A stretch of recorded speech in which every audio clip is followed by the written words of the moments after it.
Grabe nga ang hiyawan na nagmistulang araw itong bagong kasal ang video na ito, kung saan ay umani nga agad ng samot-saring komento.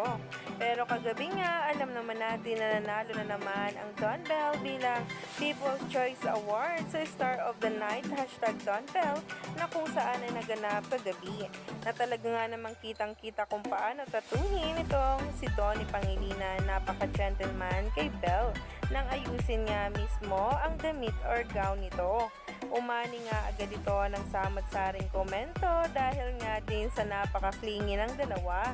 Tingnan na nga mga kamay kung saan ay kilig na kilig ang mga bula, lalong-lalo na nga ang mga artist na naroon din.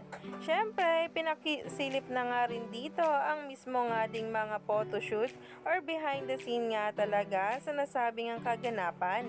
Sabi pa nga sa naging caption sa Facebook ni Bel Mariano, "Goddess, she ain't stopping and no one's complaining."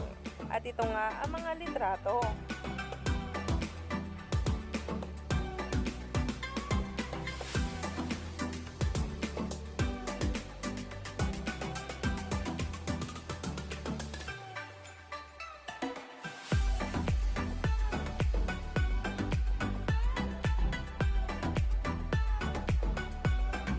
Napaka-expensive nga talaga tingnan ng ating Belinda sa nasabing video at mga litrato.